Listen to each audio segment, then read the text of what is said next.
Hi guys, and welcome back to Maltbox, the non-chill filtered whiskey blog. I'm Andy and I'm back here today with another whiskey review. So the whiskey that I'm going to be reviewing today is from an independent bottler and blender. It is a blended malt. It is an age statement blended malt, a very well aged blended malt. It's pretty widely available. It's a whiskey from the Douglas Lang stable, and if I reach forward and grab the tin, it's this. Oh, ding. It's the Timorous Beastie 18-year-old. So this is the one, well, probably one of, if not the oldest in the Timorous Beastie range. And I mean, the way that Douglas Lang do it, they've got various blended malts. This is not their only blended malt.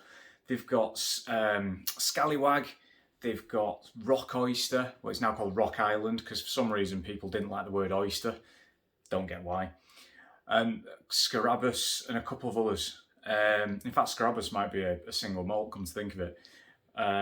But ultimately Timorous Beastie is one of those kind of core blended malt ranges. Quite a nice fetching copperish tin. As you can see, it's 18 years old, it is non-chill filtered and it is natural colour. I believe the three malts that make this up, I believe to be Dalmore, Glengarry, oh, hello, and the other one that I can't remember. Damn, right, well, I did remember it before I pressed record, so typically, there we go. But I believe Dalmore and Glengarry are two of the three malts that make this this blended malt up. I don't think it actually tells you on the tube. This is one of 5,680 bottles, so it's actually more limited than I realised. So non-chill filtered, natural colour, bottle at 46.8%. Yeah, it doesn't tell you. I'm not even reading the tasting notes because I always find tasting notes on the back of people's products really kind of off-putting because whiskey's different for everyone, right? And I know I sit here and fire tasting notes at you, but people experience different things. Some there is a bit of a correlation, but you find that there's a lot of gratification on the back of people's products because they're there to sell it. They're there to sell an idea. They're there to sell an experience. And to those guys, like very sort of like thought-provoking, rich tasting notes are effectively one of the things that sell it, and that's one of the first things that you read and you think, oh wow, notes of St. Lucian mango, and it's like, is it though? Is it really, or is it just mango that you get from Tesco? So natural colour, very light gold there. So I imagine the vast majority of the whiskey that has made this up is probably like either refill, ex-bourbon or hogsheads. I doubt there's any sherry influence in here. One good thing though, the fact that there's Dalmore in here, it's natural coloured Dalmore. It's had to take an independent bottler to do it and blend it with something else, but I really do like to see some of the white Mackay malts in their natural form. So some nice thick legs going down the glass, on the nose. It's always very fresh. It really is, it's very light. This isn't what I would describe as a heavy or rich whiskey. And don't get me wrong, rich doesn't necessarily mean heavy. They're not hand in hand. Rich doesn't necessarily mean sickly. It doesn't necessarily mean cloying. Rich can be light as well. You can have a lot of intense sort of flavours that are on the lighter end of the spectrum. But this is quite delicate, I'd say, is probably the best way to describe it. There's a lot of fresh fruit in there. Particularly for me, I'm getting things like red apple, there's some pear, there's a little bit of vanilla in there and some spice as well, a little bit of white pepper possibly.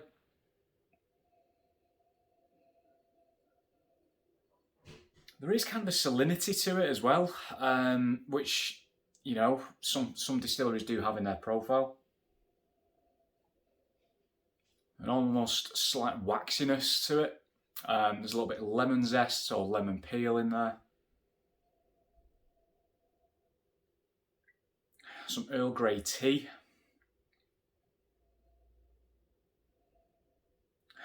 And a little bit of heat.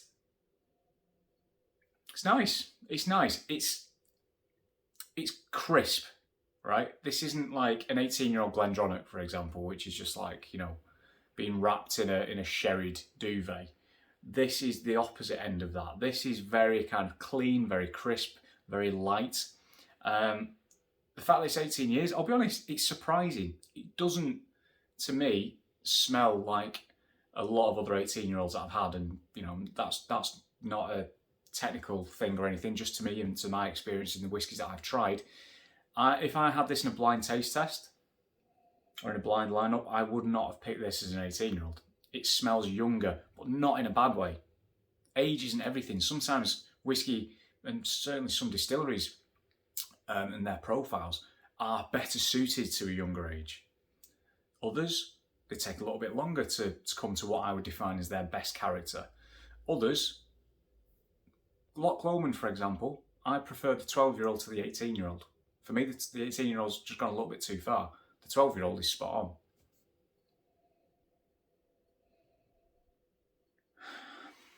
Do you know what? I am an idiot. Right, so ignore what I said about Dalmore, because it does tell you on the back of this what goes into it. There's a lot of writing on there, all right? I can't read all of it. There's a lot of writing on there. So we have meticulously, see what I mean about the words, meticulously blended the finest single malts distilled at Blair Athol. That was one that I forgot about. Glengarry, got that one right. And Glengoyne. So not Dalmore, ignore that. So it's Glengarry, Blair Athol and Glengoyne. I do apologise. Every day's a school day and it was right in front of me, so I probably should have known, but never mind. So Glengoyne, Glengarry and Blair Athol. Right, on the palate.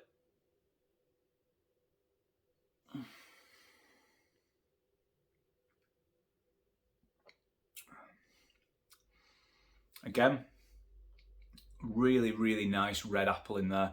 A lot of vanilla custard, so you could say apple pie, because I suppose there is a little bit of brown sugar in there as well, which you'd kind of get on top of the pastry. Going back to me getting the distilleries wrong, I don't care. I'm not gonna pause and re-record this or anything. I like to show that people make mistakes, and I make a lot of mistakes, because it is what it is. It's something to enjoy, it's something to learn, and it's not, you know, whiskey shouldn't be taken too seriously. I think there's a danger and a pattern of people being very, very militant about whiskey, and it doesn't need that. I'm going to make mistakes. You guys know that the amount of times that I've said I'll edit something in the comment section, or someone in the comment section has corrected me. I think that's great. I'd rather you did. So once again, Glengarry, Glengoyne and Blair Athol, not Dalmore.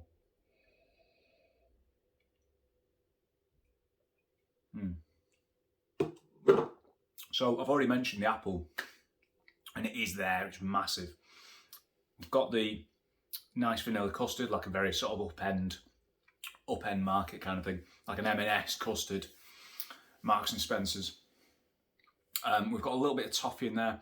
It gets sweeter as it goes into the finish. There's a lovely kind of malty cereal note in there in the middle, a bit like crunching up cornflakes actually, because there is a bit of peanut flavour in there. The finish, pretty long, pretty warm, very sweet, a bit like the rest of it. The mouthfeel, which I didn't talk about, the texture, it's a little bit thin, to be honest, considering it's non-chill filtered. I'm really surprised that the texture is not actually what I would imagine it to be. That said, the flavours are lovely, really, really nice flavours. You know, I mean, Timorous Beastie is the Highland blended malt from these guys. So Scallywag is the Speyside blended malt. Rock Island is malts from like Jura, Arran, Islay, etc. Mull, Orkney, wherever else. So that's one thing I did fail to mention. So Timorous Beastie is their Highland blended malt. If I'm being honest, and from memory, the standard non-age statement and 10-year-old Timorous Beasties, I think, are a little bit darker than this. So there must be a different malt makeup. But again, I could be wrong. Scallywag, I have tried Scallywag a few years ago. I wasn't a massive fan, but I am intending to revisit it, because I had a free sample provided for batch 1 back in the day. We're going back like 10 years now. But this Timorous Beastie, I mean, this retails at 80 quid, around 80 quid. I did not pay 80 quid for it. I paid 50 quid for it on sale at the Aberdeen Whisky Shop, which is a great deal, to be honest. Because, I mean, in fairness, it's an 18-year-old, non-chill filtered, natural coloured, blended malt. I love blended malt. I really do. I don't think it gets enough attention. I don't think it gets enough praise. And I don't think it gets the clamour that single malt gets, because I really do think that I've had some fantastic blended malts that outstrip a lot of single malts that I've had as well. But ultimately, yeah, I'm glad I paid 50. Would I have paid 80? Probably not. I mean, I wouldn't have. I've had plenty of opportunity to buy this at 80 quid or 75, whatever it sort of like gets sold at. And I've not pulled the trigger, but when it went down to 50, I did. And I'm glad I did, because it is really, really nice. And it's an 18-year-old, as I said, natural presentation whiskey, which is great. I just think for me, it's not quite an 80 quid whiskey. But I can see why they're charging that, because the malts have gone into there. Because Glengoyne, it's a small distillery. They do a lot of their own stuff. You know, there's not much of it out there in terms of indie bottlings. The rest of them, you know, Blair Athol, yeah, you find quite a few indies. Quite a lot of indies actually from Blair Athol, because again, it's part of the Diageo stable, so it's quite, you know, quite readily available. And Glengarry, well, I suppose that's a bit of a, yeah, you see Glengarry as an indie every now and then, but not too often. So it's nice to see those malts in there. It's quite interesting because for me, this probably has more similarities to the Glengoyne 10 than any of the other distilleries that are in there. To me, I've had Blair Athols that don't really pull any Blair Athol-y flavours for me in there. With Blair Athol, I get a lot of like red fruit, berries, spice, and Glengarry in its current form rather than the old peated versions.